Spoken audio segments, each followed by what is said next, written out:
Welcome to another edition of When the Spirit Takes Over. Here we analyze aspects of human consciousness which appears to exist outside the familiar constraints of time and space, a potential of spirit which appears to take over as we cross from one realm into another.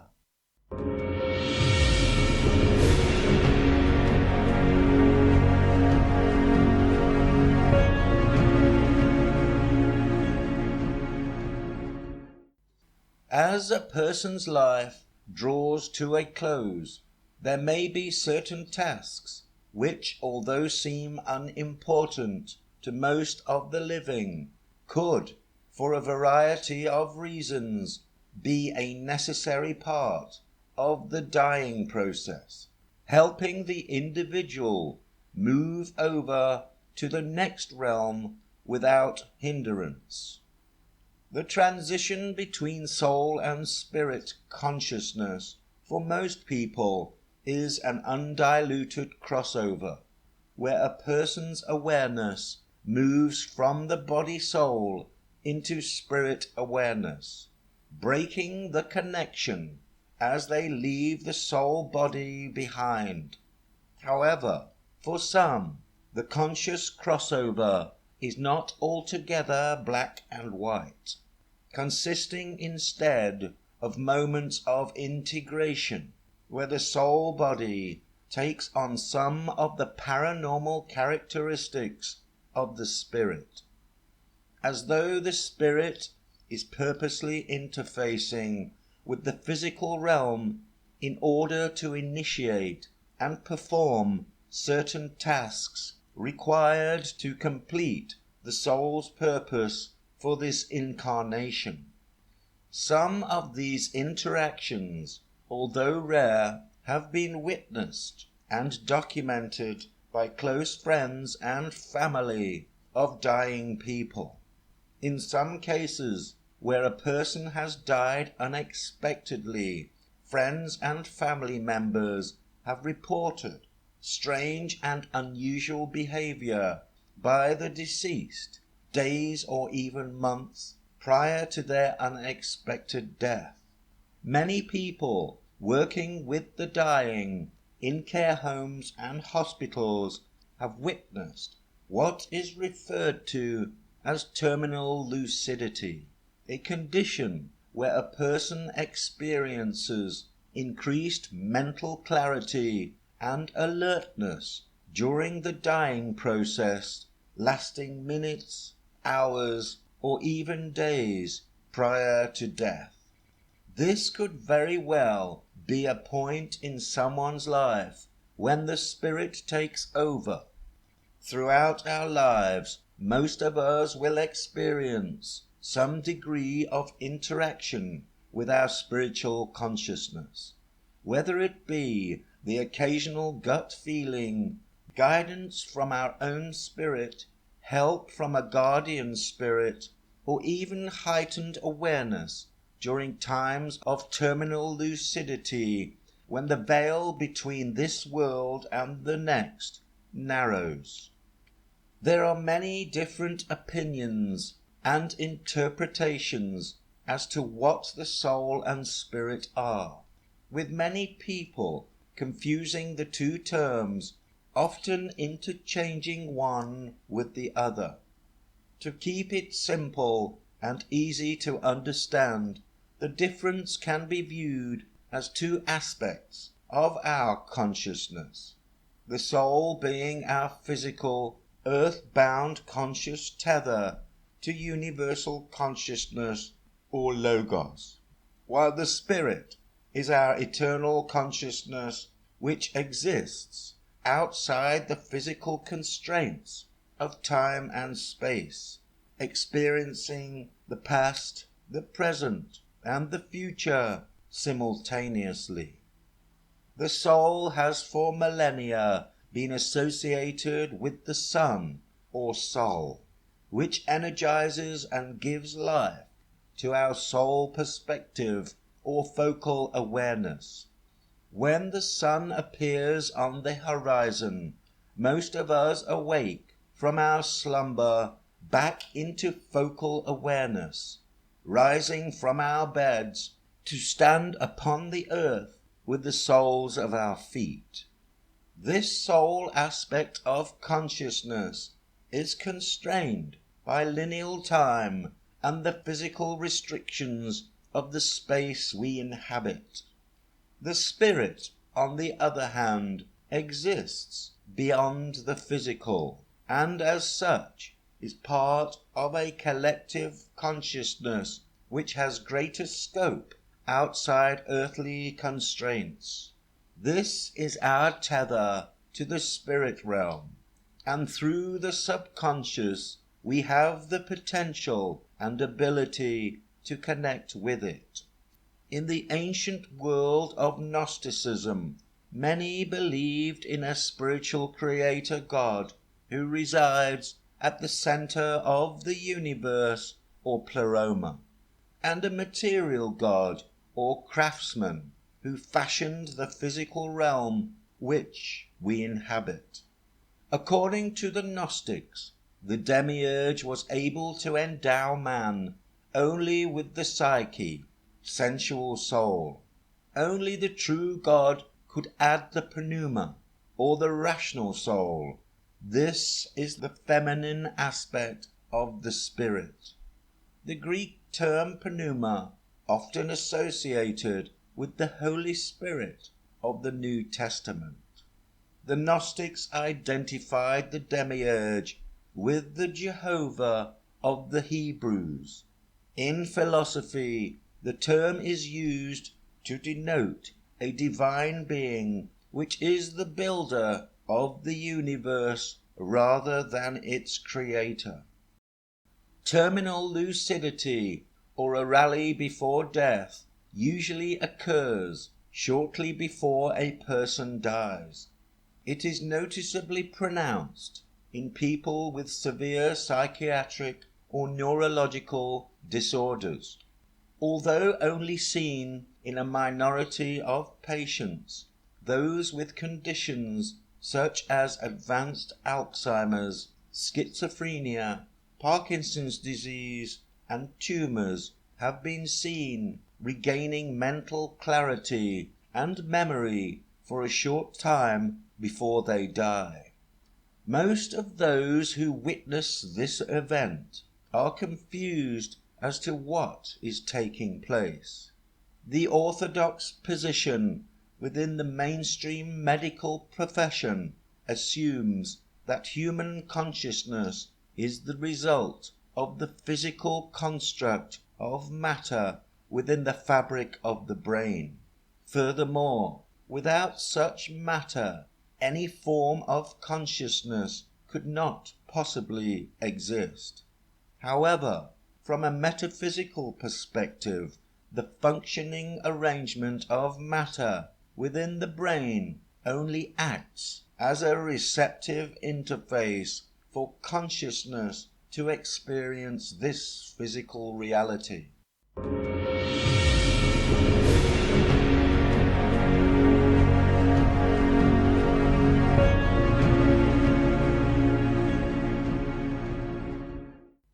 In 1922, Anna Katrina Emma was a 26-year-old woman who lived in an institute for mental disorders in Hepata, a small town 50 kilometers southwest of Kassel, Germany. She was a patient with severe mental disabilities and had not uttered a single word during her whole lifetime. She spent much of her time staring into space at a single spot or fidgeting for hours with a vacant expression. However, before she died, she was seen by numerous staff members singing songs for at least half an hour before she passed away. One of the doctors, Frederick Happig, recalls the event. One day I was called by one of our physicians, who is respected both as a scientist and a psychiatrist. He said, "Come immediately to Kathy. She is dying." When we entered the room together, we did not believe our eyes and ears.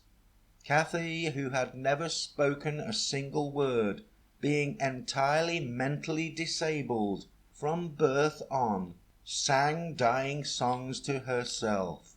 Specifically, she sang over and over again, "Where does the soul find its home, its peace? Peace, peace, heavenly peace."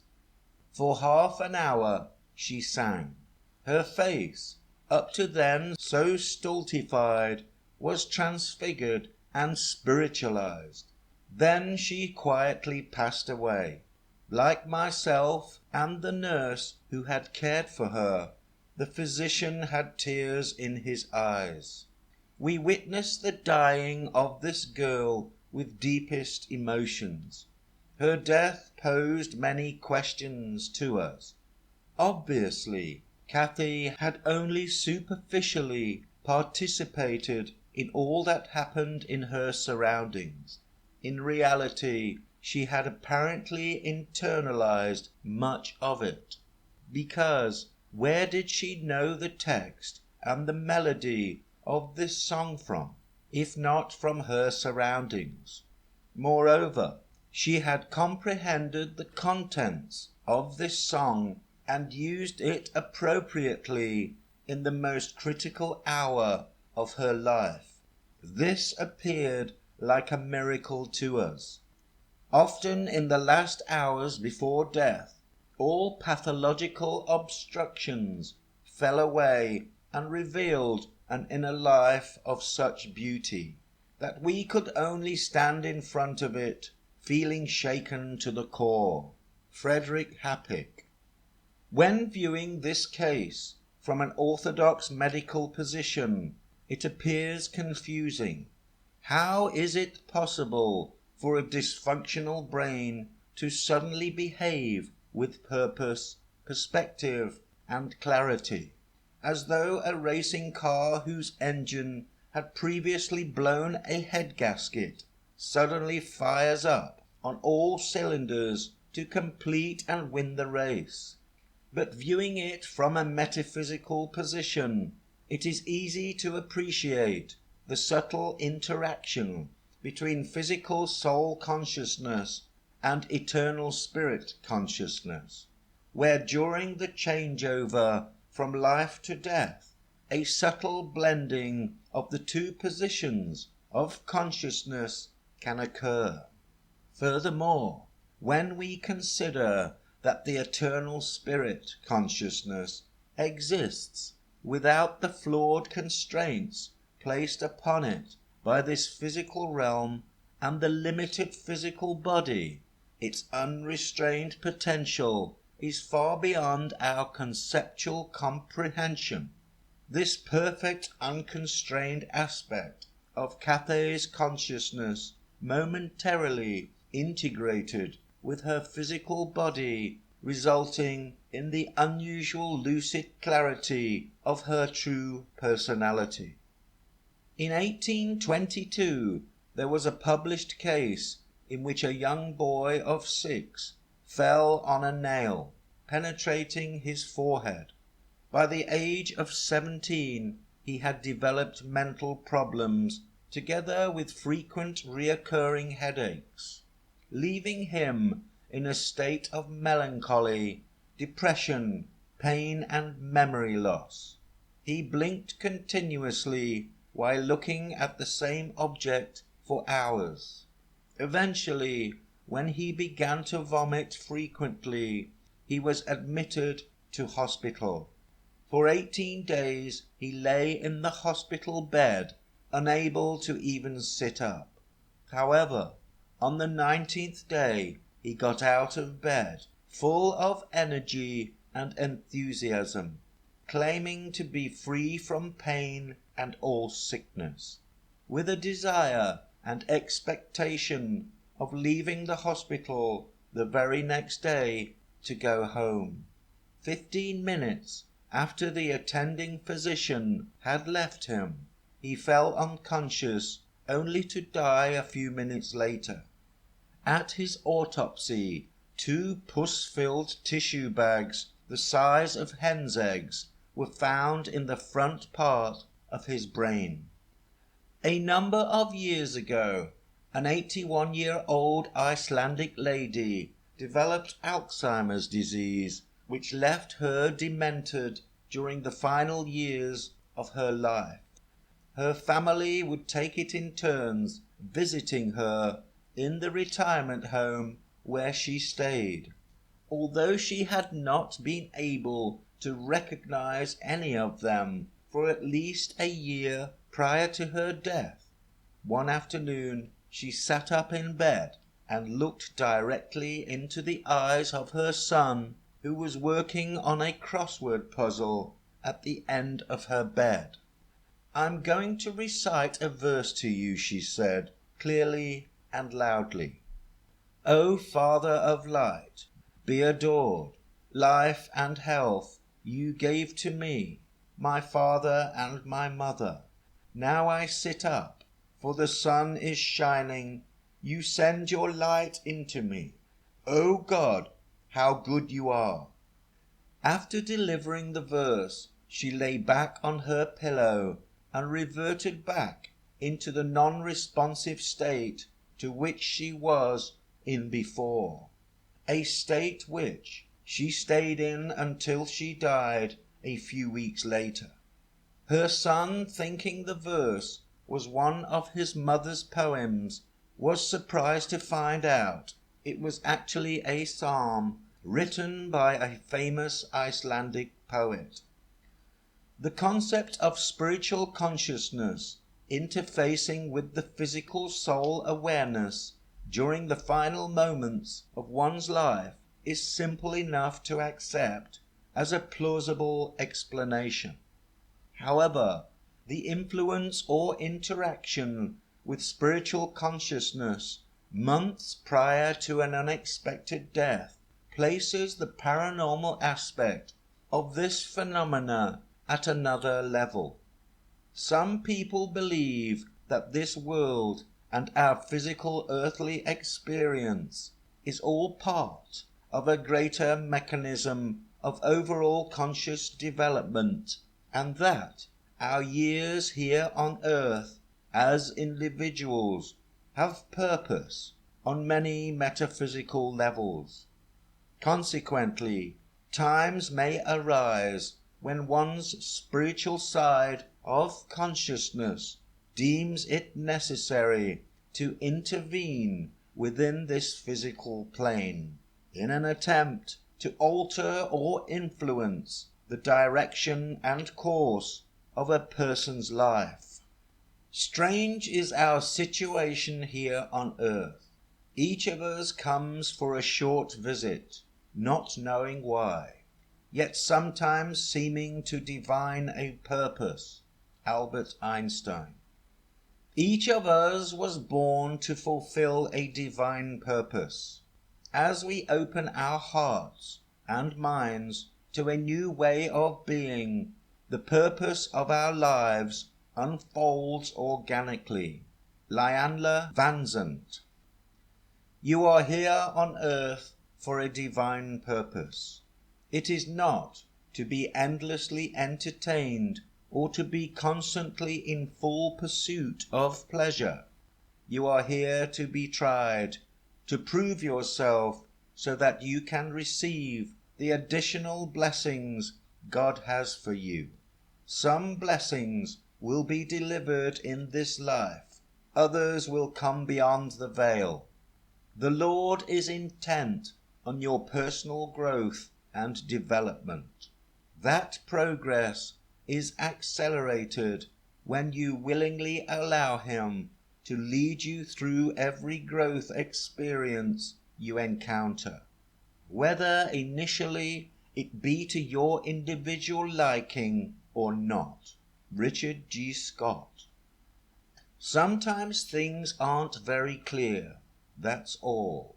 Things look like they're going against us. And though it always turns out fine in the end, and we can always look back and say, oh, of course, it had to happen that way, otherwise so and so wouldn't have happened. Still, while it's happening, in my heart I keep getting this terrible fear, this empty place, and it's very hard at such times really to believe in a plan with a shape bigger than I can see. Thomas Pynchon. There comes a moment in life when you say to yourself, enough, this is enough. Then you take a walk with your destiny. To change, to fulfill your purpose, we all have it. But are you willing to take that first step? Besser Kosovo. If you don't know where you're going, you'll end up someplace else. Yogi Berra. The most glorious moment you will ever experience in your life is when you look back and see how God was protecting you all this time. Shannon Alder. When you trust your inner guidance and being, moving in the direction of your dreams, you will be cloaked in an armor bestowed upon you by your guardian angel. Charles Glassman. Sometimes we're persuaded to relinquish control, and when this happens, time becomes more synchronic and coincidence more profound. It's the same cosmic force, but without so many restrictions. This is when guardian angels can roll up their sleeves to say, now we've got food and shelter done, let's get to work. Jan Golombowski. You're on this earth with a divine purpose, to raise to the level of your highest creative possibility, expressing all that you are intellectually, emotionally, psychologically, and physically, in order to make the universe a more beautiful place. Marianne Williamson. If there were no night, we would not appreciate the day, nor could we see the stars and the vastness of the heavens. We must partake of the bitter with the sweet. There is a divine purpose in the adversities we encounter every day. They prepare, they purge, they purify, and thus they bless. James Faust.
It is the belief of some that your life will not end until you have been given ample opportunities to fulfill your individual life's purpose. Furthermore, if at any point in your life you become locked within a cul-de-sac of day-to-day living, where necessary opportunities cannot penetrate. Your spiritual subconscious could interfere, upsetting the smooth running of your affairs in order to present new paths and opportunities through some extreme or dramatic measure. If a window of opportunity appears, don't pull down the shade. Tom Peters. Sometimes whatever you think is killing you might actually be resurrecting you. Dr. Jacinth Mpalyankana. Because the spiritual side of our consciousness exists outside the physical constraints of time and space, from a vantage point where it is able to view past, present, and future simultaneously, it is reasonable to assume that this aspect of our consciousness understands us better than we think we know ourselves from our vantage point here in this earthly realm. As a result, it could be beneficial to us if we tune into this part of our natural potential in order to help facilitate and fulfill our karmic and cosmic destiny. There have been documented cases where people who have died unexpectedly have undertaken tasks or said things which are out of character to their normal routine. Tasks or conversations which appear to the onlooker as trivial, but could very well be a necessary part of their karmic jigsaw before they move over to the next realm. Tasks which have all the hallmarks of spiritual guidance. A week before my father's fatal heart attack, he went out of his way to make amends with all of his brothers. Let's say they all didn't get along. He had 7. The last one he made amends with on Friday. My father died Friday night. Capia evoc. My own father, Richard Taylor, suffered an unexpected heart attack in September 2008. In the months leading to that day, he had been compiling at least a dozen folders full of information for my mother and his family in the event of his death. Consequently, these folders turned out to be a major help for my mother, who had to begin a new life as a widow. Furthermore, my parents had a lifelong pact with one another concerning their departure. Whoever died first would do what was necessary to contact the other. On the night of my father's death, I decided to move back into our family home to help my mother cope with the grieving process. Although we were both mentally drained and neither of us could sleep, I persuaded my mother to go out with me for a walk, in an attempt at tiring us both out physically to promote sleep. We walked and talked for a few hours before heading home. Although we still couldn't sleep, we felt like we had done something constructive towards dealing with our situation. Over the next few days, I tried to keep my mother occupied with things unrelated to my father's death, one of which was an afternoon lunch with a friend in a nearby village. That afternoon, unknown to us, there was a promotional raffle where many local businesses offered small prizes to attract further business. The hairdresser offered a free haircut, the butcher a free joint, and the florist a free bunch of flowers. Each customer in the restaurant receive a free raffle ticket with each meal. Unaware of my mother's situation, we all sat down to eat a wonderful lunch and thought no more of it. The next day, my mother received a phone call from the restaurant telling her she had won a prize in the raffle. The prize she had won was an hour session with the local medium. Still keeping her affairs private, she called the medium to arrange a meeting a few days later. By the time of the meeting, my mother, who had coped relatively well under the pressure of her new predicament, drove off to see the medium alone. After parking her car, she knocked on the medium's door, which opened to reveal a middle-aged lady who, after a simple welcome, invited her in. As my mother walked into the sitting area, the medium said, "A man has just followed you through the door who has recently crossed over." After breaking down in tears, my mother managed to console herself enough to continue with the interaction. The medium assured my mother that my father was perfectly fine in his new surroundings and was sorry to have left so quickly. The medium said that my father was talking about a blue jumper, cardigan, sweatshirt, which, unknown to the medium, had been placed under my mother's pillow to comfort her. It turned out to be the same blue jumper my father would wear most days to work, which, after his death, my mother kept close to her at night. After an hour, fulfilling my father's part of the pact, my mother left the medium, emotionally drained, but reassured that there is more to this life than just the normal day-to-day here and now.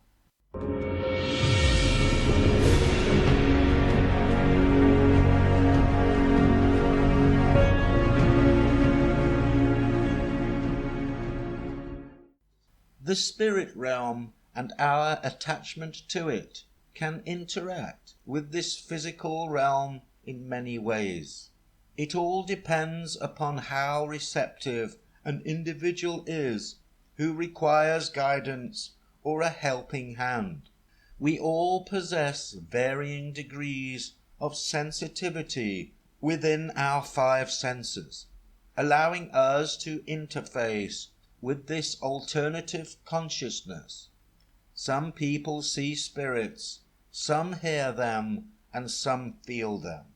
However, modern society is very much geared to the material aspect of life, giving little time or credence to spiritual matters, ultimately dulling the vast majority of people's sensual ability from the benefits of this vast and limitless potential. According to Sue Bishop, the author of Psychic Kids, most children possess psychic abilities, and that most people after the age of 7 lose their abilities as the body matures and the brain splits into 2 independent hemispheres, promoting the mature mind and the ability to reason. It's when children go through this phase that they start to fear death and fear separation from a parent. They start to focus more on being logical and analytical. They start to doubt their intuition. They shut that part of themselves off. To keep sixth sense skills active, children need to be reassured and not restrained. Sue Bishop. There have been accounts of people hearing what appears to be a voice telling them to do something quick to avoid some kind of catastrophe. A married couple with a young son were moving from South Washington to the north. The wife and son drove in the family car, while the husband followed in his old pickup. Along the way, the husband's fuel pump gave up. He sent his wife and son off to find a replacement as he worked on the engine to remove the old pump by the side of the highway. Standing on the near side of the traffic, he suddenly heard a loud voice close to his ear, telling him, "You're going to get hit." As the voice came with authority, he immediately moved to the far side of the truck to continue working on the fuel pump. Sure as shit, no more than 2 minutes later, another pickup comes down the on-ramp at 50+ miles per hour, broadsides my truck from the back bumper to the front. If I had stayed working on the pump, I'd have been turned into a jelly smear on the side of my truck. Harry Palmer, the pickup driver. In another road accident case, a mystery voice came from nowhere to save a young lady who was caught up in a collision. My sister was in a car wreck, and her 70s grocer getter started flipping through the air. A voice loudly told her to lift her arms. She broke a bone in her hand, but she was told that doing that probably saved her life. Her hand took the brunt of the landing, and she did not fall on her head. In other cases, people have reported a sensation as though physical contact has been made by an unknown source which altered the outcome of a dangerous situation. Without this physical intervention, their situation could have been fatal. When Jackie was a young girl, she went with her family to the slopes of a popular sledging hill just after a fresh snowfall. Eager to have some fun, she positioned herself at the top of the steepest part of the hill and began to descend with her eyes closed. I apparently hit someone going down, and I was spinning out of control. I was heading for the metal guardrail. I didn't know what to do, says Jackie. I suddenly felt something push my chest down. I came within less than half an inch of the rail, but didn't hit it. I could have lost my nose. Angel encounters.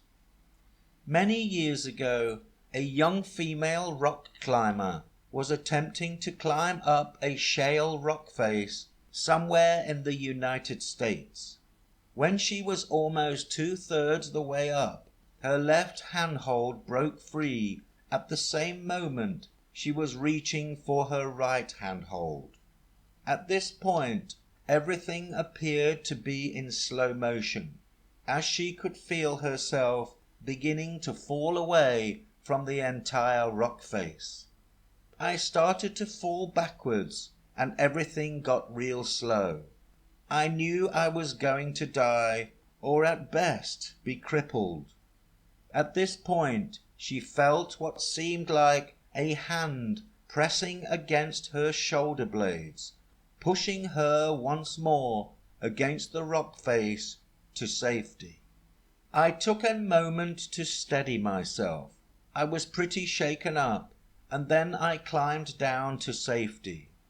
I am inclined to believe that it was a guardian angel, but that is solely based on my religious background. In 2004, the racing car driver Dale Earnhardt Jr. wrecked his Corvette in a practice session for an American Le Mans race series at Sonoma Raceway. After what was a minor crash, Earnhardt became dazed by the impact, leaving him in a semi-conscious state. During the crash, the car's fuel connector split, spilling fuel all around the crash site, which eventually ignited, consuming most of the car and the surrounding area. In his semi-conscious state, Earnhardt remembers someone pulling him out of the burning car by lifting him up under his armpits and throwing him to safety. I didn't get out. I didn't have any memory of myself climbing out of the car, and I remember sort of moving, like in motion, like going to lean forward and try to climb out of the car, and then something grabbed me under the armpits, pulling me up over the door bars, and then let go of me, and I fell to the ground. Earnhardt woke up in hospital with second-degree burns after a 12-hour morphine-assisted sleep. The first thing he asked was who had helped pull him out of the car, only to be told he had climbed out all by himself. He replied by saying, "Bullshit."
Finally, we have cases of full-blown manifestations taking on human form, sometimes appearing out of nowhere to assist or divert the recipient away from a dangerous or even fatal situation.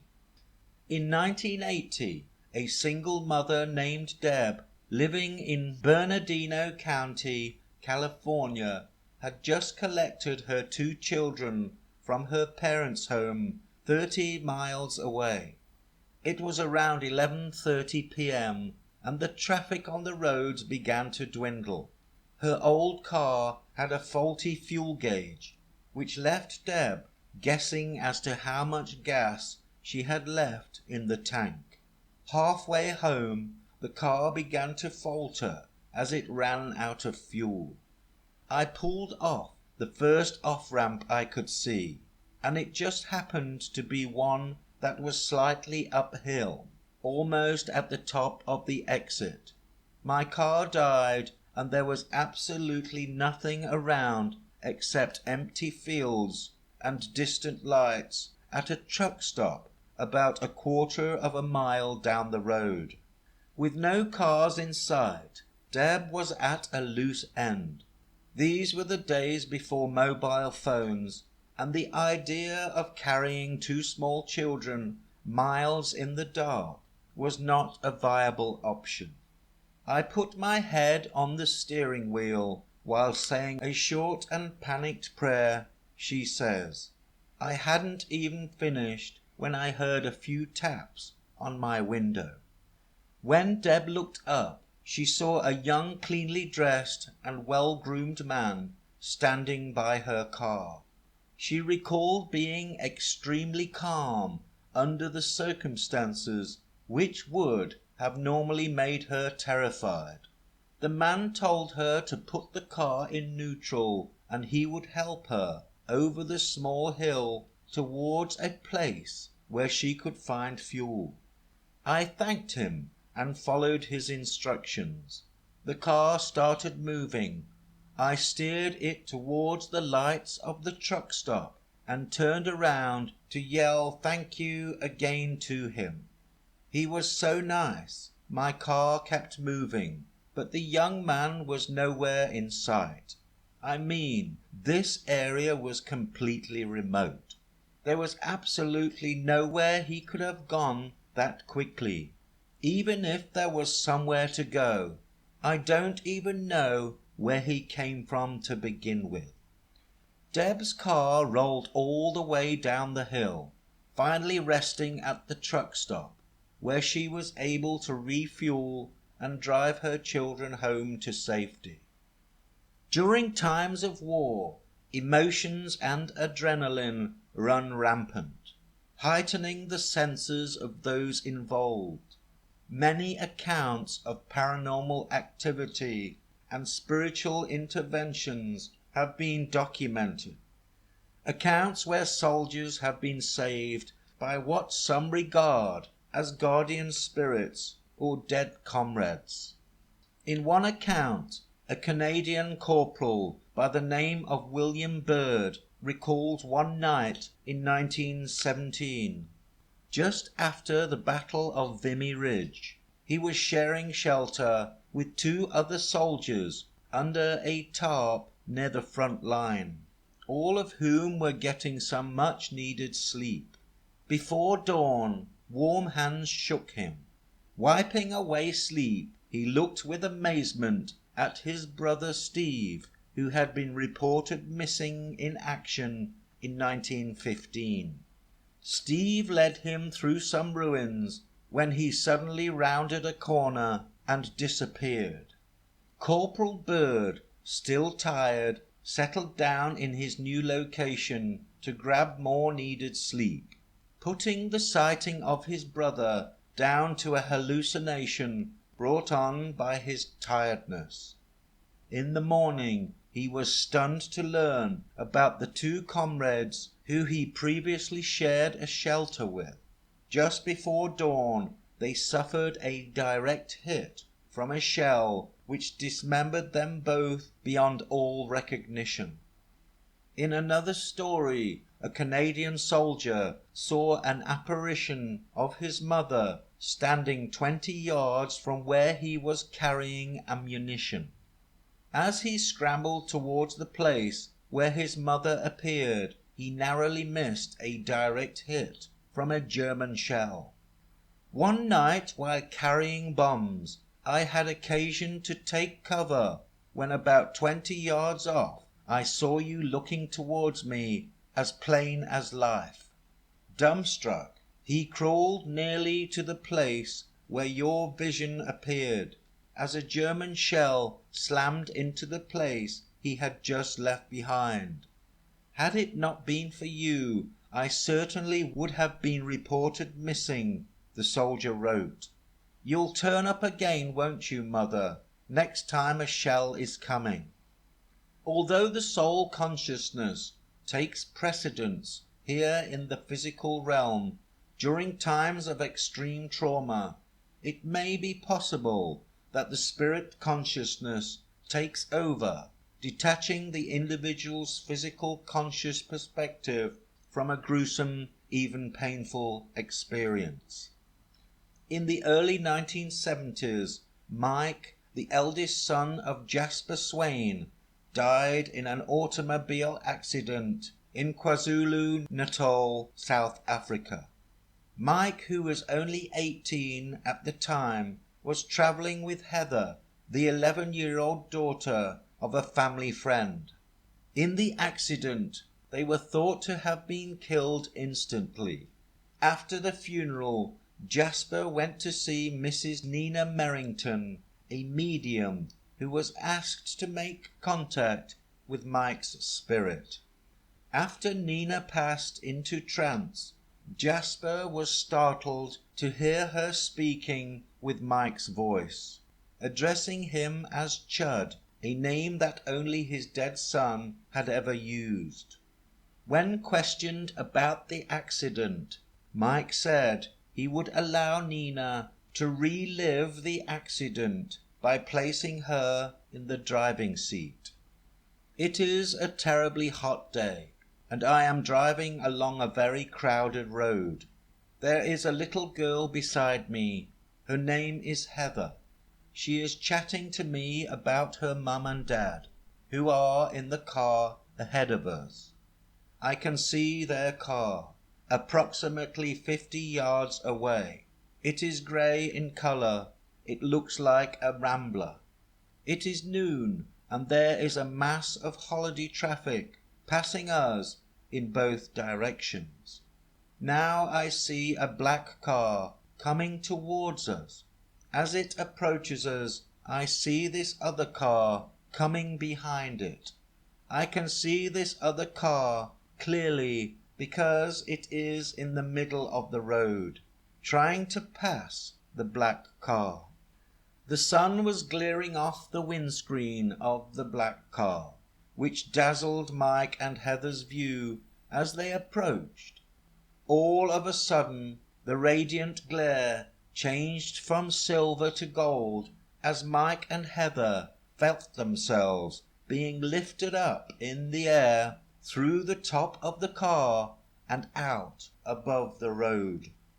We have been lifted 30 feet above the Mini, and in one horrifying second, I see the little Mini and this large car collide head-on. There is a noise like the snapping of steel banjo strings.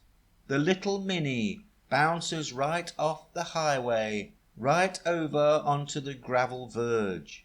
It is finally brought to a halt in a cloud of dust when it hits a giant anthill.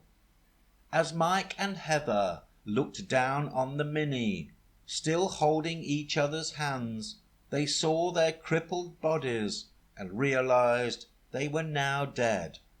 They also describe how various people in glorious colored clothes began to gather around them, family faces of friends and loved ones who had previously passed over. All those who witnessed the medium contact Mike were reassured that they both passed over without experiencing fear, shock, or suffering as their conscious perspective shifted beyond the physical realm before the impact actually happened. Not all near-death experiences involve an actual accident. Just the trauma associated with an expectation of death can be enough to separate the soul consciousness from the physical body. A number of years ago, a young man named Julian Milk and his mother were driving their car to a friend's house for dinner when his mother thought it would be a good idea to stop by the side of the road and pick some wild flowers for the occasion. She asked if I would stop the car and pick them as they would look nice on the dinner table. I pulled over to the right side of the road, parked the car, and went down a small incline to get off the road to pick some flowers. While I was picking the flowers, a car came whizzing by and suddenly headed straight for me. As I looked up and saw what I presumed would be an inevitable death, I separated from my body and viewed what was happening from another perspective. My whole life flashed in front of me, from that moment backwards to segments of my life. The review was not like a judgment, it was passive, more like an interesting novelty. Julian Milk, Beyond the Light. Although Julian had an out-of-the-body, near-death experience, the speeding car finally veered away from hitting him and sped off as fast as it had appeared. While Julian suffered no injury, the sheer helpless terror involved seemed to be enough to promote his paranormal experience.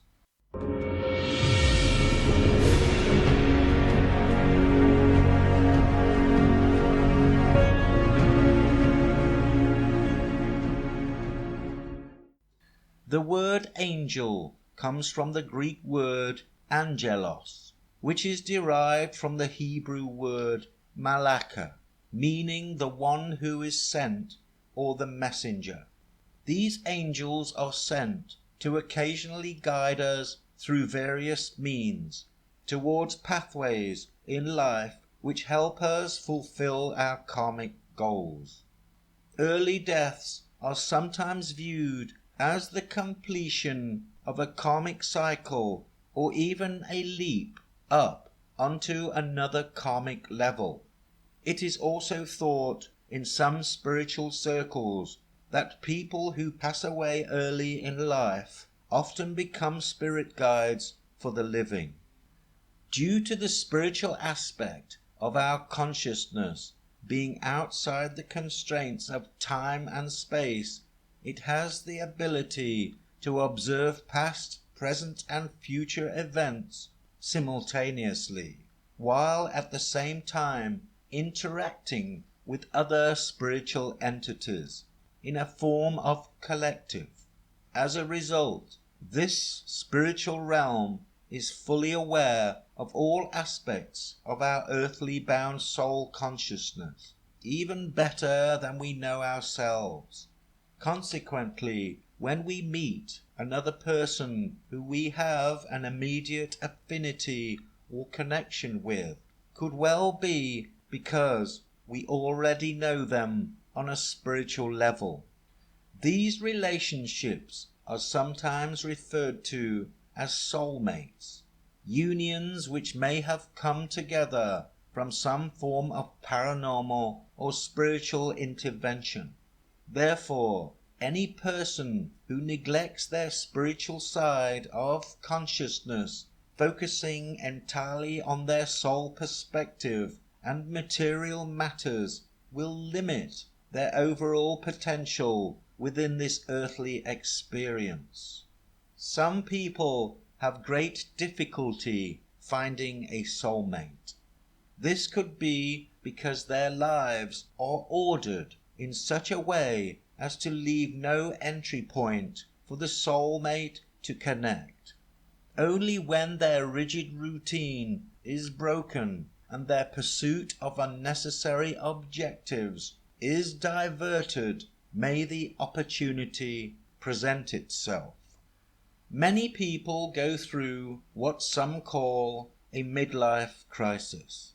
It is a period in a person's life when they reflect and reassess the overall direction and purpose of their lives, bringing to the surface deep feelings and emotions concerning a variety of issues and aspects of their lives.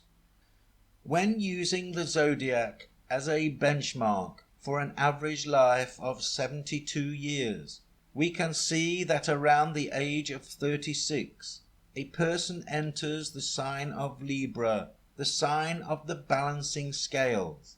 Here they move into the second half of the chart, promoting their spiritual side as opposed to the first 36 years of focal conscious awareness, which underpinned the ego as they explored the world from a predominantly physical perspective. When the spiritual subconscious kicks in, it promotes more of an inward perspective, feelings of reflection and re-evaluation towards their life's expectations and overall purpose. Their inner voice begins to question the path they find themselves on, leading many to make dramatic changes in relation to the direction their lives are taking. This inner voice is your intuition. It is your gut feeling and your main guardian.